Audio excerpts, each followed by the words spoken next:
হতাশা মাদক দিয়ে দূর হয় না। হতাশা দূর হবে, বলে দিব, তিনটা জিনিস, মাত্র তিনটা। কয়টা ভাই? এক, 5 ওয়াক্ত নামাজ। এক কি? নামাজে আপনি অজু করে সিজদা দেন, ইনশাল্লাহ আপনার মনে প্রশান্তি না আসলে আমাকে এসে বলেন যে আসে না। চোখের পানি, মনের আবেগ যা আছে আপনার ভিতরে, কষ্ট, দুঃখ, যন্ত্রণা, সব আল্লাহকে ঢেলে দিবেন ইনশাল্লাহ। নিজের আবেগ ধরে রাখবেন এখানে, আপনি আল্লাহর জন্য ঢেলে দিবেন। মানুষকে আবেগ দেখা কি না? মানুষ আপনার চোখের পানির মর্ম বুঝবে? মানুষ কি মানুষের চোখের পানির মর্ম বুঝে? আপনার পিতা যদি মারা যায়, আমার কাছে এসে দোয়া চান, কান্নাকাটি করে, আমি দোয়া করতে পারবো, কিন্তু আমি কিন্তু আপনার ফিলিংসটা বুঝতে পারবো না। আপনার অনুভূতি কে বুঝতে পারবেন? আল্লাহ পাক আপনার ঘাড়ের রগের চেয়েও কাছে আছেন। সুবহান সুবহান, আল্লাহ পাক ঘাড়ের রগের চেয়ে কাছে আছে। গতকালকে বাংলাদেশের একজন বরেণ্য আলেমের সাথে একটা কনফারেন্সে ছিলাম। উনি বলছিলেন যে এক ব্যক্তি, এটা শোনেন, এক ব্যক্তি খুব তার শখ যে তিনি সাহাবীদের মতো নামাজ পড়া শিখবেন। কথা বুঝতে পারছেন? সাহাবীদের মতো নামাজ শিখবেন। তো একজন বরেণ্য আলেমের কাছে এসেছেন, এসে বলছেন যে আমাকে সাহাবীদের মতো নামাজ শিখিয়ে দেন। তখন সেই আলেম আরেকজন আলেমের সন্ধান দিয়েছেন, যা তুমি তার কাছে যাও, তিনি শেখাবেন। তো সেই ব্যক্তি একটু অবাক হয়েছেন, কারণ যাকে প্রশ্ন করেছিলেন তিনি অনেক বড় মুহাদ্দিস, আর যার কাছে পাঠানো হচ্ছে তিনি অত বড় মুহাদ্দিস নন, কিন্তু আবেদ, আমল করেন। তাকে গিয়ে বলছেন উনি আমাকে পাঠিয়েছেন সাহাবীওয়ালা নামাজ শিখিয়ে দেন। তখন তিনি বলছেন ঠিক আছে, সুন্দর করে ওযু করে আসো, সুন্দর করে ওযু করে আসো। ওযু করার সময় খালি খেয়াল রাখবা যে আমি ওযু করছি শুধু আল্লাহর সন্তুষ্টির জন্য। কি খেয়াল রাখবেন? ওযু করছি শুধু আল্লাহকে রাজি খুশি করার জন্য ওযু করছে, আর কোনো উদ্দেশ্য নাই আমার। ওযু করতে যাচ্ছে, তিনি আবার বলছেন দাঁড়াও, শুধু আল্লাহকে রাজি খুশি করার জন্য ওযু করো। আবার শুরু করছেন, আবার বলছেন শোনো, শুধু আল্লাহকে রাজি খুশি করার জন্য ওযু করো। এভাবে বলতেই আছেন। নামাজে দাঁড়িয়েছেন, দাঁড়ানোর আগে বলছেন শোনো, শুধু আল্লাহকে রাজি খুশি করার জন্য নামাজ পড়ো। বলতেই আছেন। এক পর্যায়ে সে ব্যক্তি নামাজ শুরু করলো। নামাজে মনোযোগ এদিক ওদিকে যায়, আর তার মাথায় এটা আসে, এই শুধু আল্লাহকে রাজি খুশি করার জন্য আমাকে নামাজ পড়তে হবে, শুধু আল্লাহকে রাজি খুশি করার জন্য নামাজ পড়তে হবে। এই চিন্তা তার মনের মধ্যে ঘুরপাক খাচ্ছে। এভাবে নামাজটা সে শেষ করে চিন্তা করছে যে নামাজ তো পুরোপুরি মনোযোগ দিতে পারলাম না। বারবার মাথার মধ্যে এরকম চিন্তা আসছে, আল্লাহ আমাকে তো মাফ করে দাও, নামাজটা আমার মনে হলো না ঠিক মতো। তখন সে ফিরে এসে তার সে ওস্তাদকে বলছেন আমার তো নামাজ এরকম করে পড়লাম, কিন্তু শেষমেশ মনে হলো যে নামাজটা হয়তো কবুল হয় নাই। আল্লাহর কাছে খুব মাফ চাইলাম, আল্লাহ আমাকে মাফ করে দাও, নামাজটা মনে হলো না। তখন সেই যে প্রথম ব্যক্তি যিনি পাঠিয়েছেন তিনি বলছেন এটাই হলো সাহাবীওয়ালা নামাজ। তারা আল্লাহকে রাজি খুশি করার জন্য নামাজ পড়তেন, নামাজ শেষ করে আল্লাহর কাছে ইস্তেগফার করতেন, আল্লাহ কিছুই হলো না। আমার কথা কি বুঝতে পারছেন? অতএব আল্লাহকে রাজি খুশি করার জন্য আপনি আপনার আবেগ, আপনার ইবাদত সব ঢেলে দিবেন, অন্য কারো কাছে কিছু পাওয়ার আশা করবেন। আমাকে আল্লাহ পাঠিয়েছেন দুনিয়াতে নামাজ পড়তে, রোজা রাখতে, দিনের প্রচার করতে, দিনের জ্ঞান অর্জন করতে, এই তো। তা আমি একজন মেয়ের জন্য জীবন নষ্ট করে দিব কেন? আমি তাহলে আল্লাহর কাছে কি মুখ দেখাবো, আর নবীর কাছে কি মুখ দেখাবো? ওখানে গিয়ে বলবো আল্লাহ আমি আমার অমুক প্রেমিকার জন্য আশেক হয়ে একদম জীবন দিয়ে দিয়েছি, আত্মহত্যা করেছি। গেছে ভাই, যাইতে দেন। যে ব্যক্তি আপনার অবস্থানকে মূল্যায়ন করে নাই সে আপনার যোগ্য ছিল না। এখন আপনি কি করবেন? নিজের অবস্থান উন্নত করেন, আপনার পিছনে লাইন ধরে ঘুরবে ইনশাআল্লাহ। এটাই বাস্তবতা। দুনিয়া খুব খারাপ জিনিস। মানুষের অবস্থানকে মূল্যায়ন করে, মানুষের অবস্থানকেই মূল্যায়ন করে, কিন্তু আল্লাহ রাব্বুল আলামিন আপনাকে সর্বাবস্থায় ভালোবাসেন। আলহামদুলিল্লাহ। এই যে আমরা এখন অনেক পাপ করছি না, আল্লাহ কি আমাদেরকে আযাব দিয়ে ধ্বংস করে দিয়েছেন? আল্লাহ পাক এখনো আমাদেরকে ভালোবাসেন, রহম করেন, আল্লাহ পাক অপেক্ষা করছেন কখন তওবা করবে, আমি তওবা কবুল করব। এই কখন আমার বান্দা খালি একবার বলে আস্তাগফিরুল্লাহ, আল্লাহ পাক সাথে সাথে মাফ করে দেবেন। আর সেই আল্লাহকে ভুলে আপনি কার পিছনে ছুটছেন? আমরা কিন্তু নিয়াত করতে পারি ভাই যে আমরা যারা ওয়াজ শুনলাম জীবনে কোনোদিন সিগারেটে হাত দিব না ইনশাআল্লাহ। রাজি আছি ভাই? অন্য বড় বড় জিনিস তো বহুত দূরের কথা। আচ্ছা, অনেকে রাজি হয় নাই কেন? আপনারা কি অলরেডি আসক্ত? আমি অনেক ভাইকে দেখেছি মাশাআল্লাহ ইফতার খুলেই একদম বেনসন টানা শুরু করে। হ্যাঁ, এটা যে হারাম আপনাদের কেউ ওয়াজ করে শোনায় নাই? এটাকে কি মনে করেন আপনারা, হারাম না হালাল? কেউ বলেছে মাকরু, নাকি মাকরু ফতোয়া দিয়েছে? মাকরুহ শব্দের অর্থ জানেন আপনি? মাকরুহ শব্দের অর্থ কি শোনেন। সূরা বনী ইসরাঈল খুলবেন। কোন সূরা?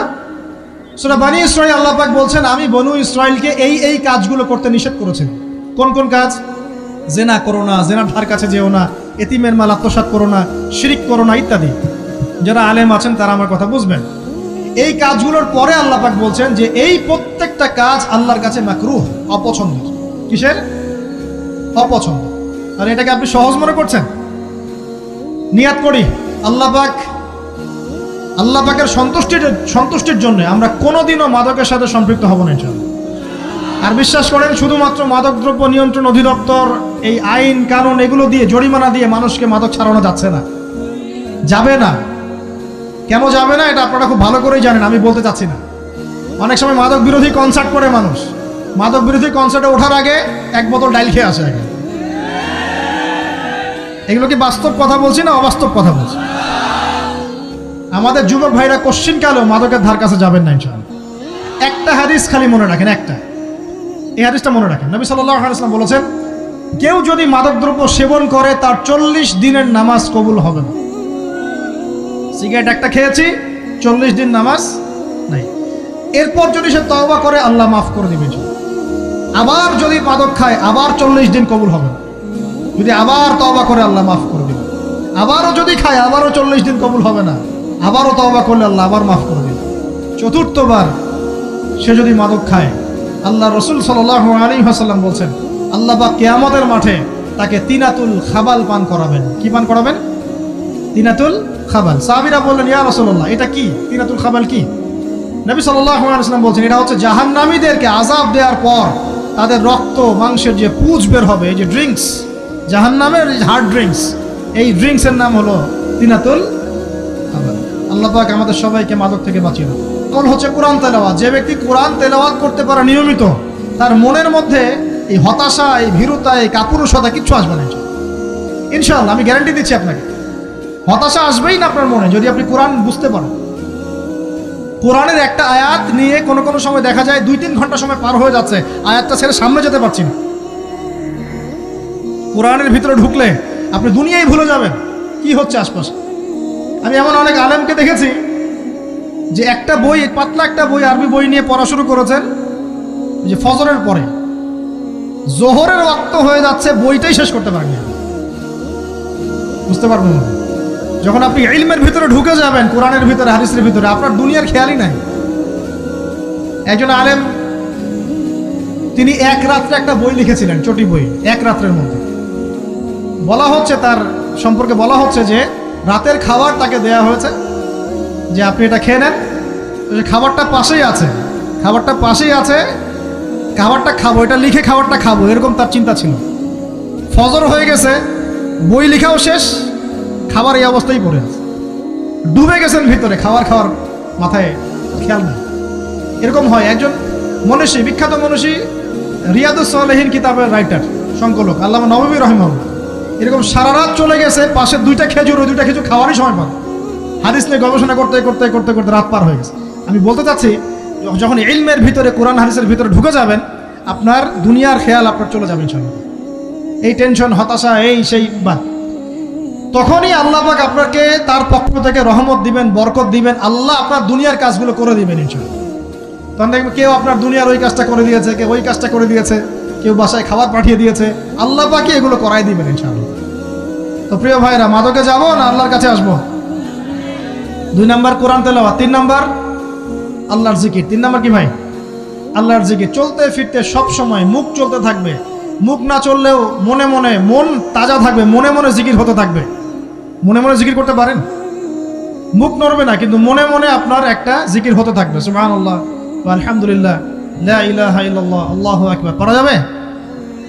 পারে। মানুষের মন কখনো চুপ করে থাকে না, কিন্তু মানুষের মন অলওয়েজ কিছু না কিছু চিন্তা করতে থাকে না, যতক্ষণ না ঘুমায় মানুষ। তো প্রিয় ভাইরা, বেশি বেশি জিকির করবো, সুবহানাল্লাহ, আলহামদুলিল্লাহ, লা ইলাহা ইল্লাল্লাহ, আল্লাহু আকবার, লা হাওলা ওয়ালা কুওয়াতা ইল্লা বিল্লাহ, এগুলো চলতে থাকবে। আল্লাহ পাক তৌফিক দান করুন, আমিন। আমরা আমাদের সমাজে যুবকদেরকে এরকম টিকটকে দেখছি, অনলাইনে আসক্ত দেখছি, জেনায় আসক্ত দেখছি, পর্নোগ্রাফিতে আসক্ত দেখছি। আমরা দেখছি আমাদের যুব সমাজকে মাদকে আসক্ত, কিশোর গ্যাংয়ে আসক্ত। এইগুলো কি আমাদের কাম্য ছিল ভাই? আমাদের কাম্য ছিল?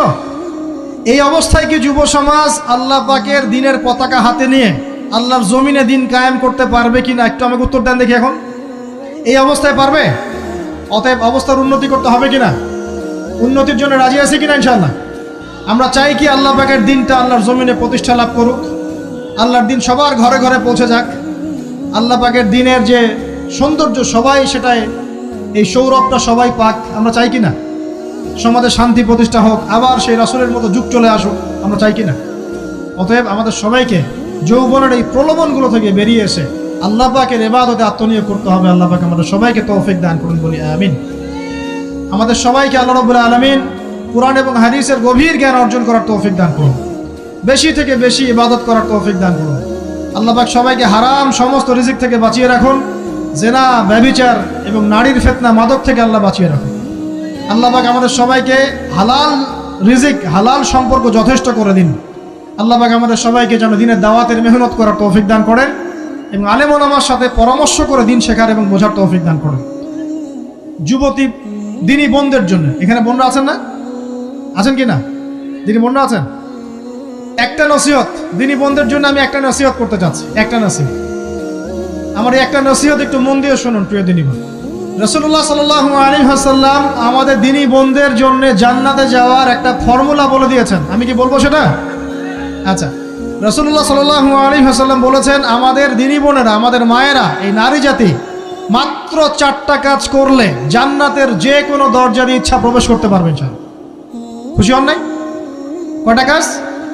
মাত্র 4টা। এক, যদি আমাদের দিনী বোনেরা 5 ওয়াক্ত নামাজটা ওয়াক্ত মতো পড়ে, আল্লাহ পাক তৌফিক দান করুন, বলি আমিন। 2 নাম্বার, যদি তারা রমাদান মাসের রোজাটাকে ঠিক মতো আদায় করতে পারে। 1 নাম্বার 5 ওয়াক্ত নামাজ ঠিকঠাক আদায় করা, 2 নাম্বার রমজান মাসে সওম রাখা, 3 নাম্বার তাদের লজ্জাস্থানের হেফাজত করা, মানে শরঈ পর্দা মেনটেন করা, শরঈ পর্দা মেনটেন করা। এবং আমি বলে দেই, চেহারাটা আপনাদের পর্দার অন্তর্ভুক্ত। এটা নিয়ে অনেক বাকবিতণ্ডা হয় না সমাজে, চেহারা দেখানো যাবে কি যাবে না ইত্যাদি। চেহারা আপনার পর্দার অন্তর্ভুক্ত বিষয়, ফুল স্টপ। এর উপরে ফতোয়া অনেকভাবে দিচ্ছে, কিন্তু বরেণ্য উলামায়ে কেরামের কিতাবগুলো ঘাটাঘাটি করেন, তাদের ফতোয়া হচ্ছে চেহারা আপনার পর্দার অন্তর্ভুক্ত বিষয়, চেহারা ঢেকে রাখবেন, আল্লাহ পাক তৌফিক দান করুন। চোখ থাকবে খোলা, ঠিক আছে। 4 নাম্বার, স্বামীর আনুগত্য করতে হবে। স্বামীর আনুগত্য, এই যে আনুগত্য শব্দ শুনলেই মানুষের একটা মানে নেগেটিভ ধারণা তৈরি হতে পারে। স্বামীর আনুগত্য মানে কি আমি তার দাসত্ব করব? আনুগত্য মানে, প্রিয় দিনী বোন, আনুগত্য মানে দাসত্ব নয়।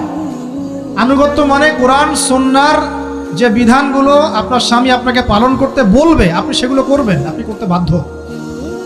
কিন্তু স্বামী যদি কোরআন সুন্নাহর বাইরে কিছু করতে বলে, সেটা মানতে আপনি বাধ্য নন। স্বামী যদি আপনাকে বলে যে সুদ খাও, এই সুদি এনজিওতে আসো, নাম লেখাও।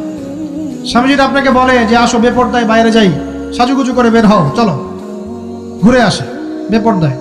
স্বামী যদি বলে দেবরকে একটু খাবারটা দিয়ে আসো, আমার অফিসের কলিগ আসছে, খাবার পরিবেশন করো, আসো ডাইনিংয়ে আসো, এই যে হারাম কাজ, বেপরদার আদেশ করছে, সুদের আদেশ করছে, আপনি সেগুলো পালন করবেন। কিন্তু হালাল বৈধ যে কোনো বিষয় আপনি স্বামীর আনুগত্য করবেন, এটা আপনার উপর ফরজ। এই 4টা কাজ যদি আপনি করতে পারেন, জান্নাতের যে কোনো দরজা দিয়ে ইচ্ছা আপনি প্রবেশ করতে পারবেন ইনশাআল্লাহ। আল্লাহ পাক আমাদের দিনী বোনদেরকে এই 4টা কাজ করার তৌফিক দান করুন। আমাদের সবাইকে আল্লাহ পাক জান্নাতের জন্য কবুল করুন, বলি আমিন।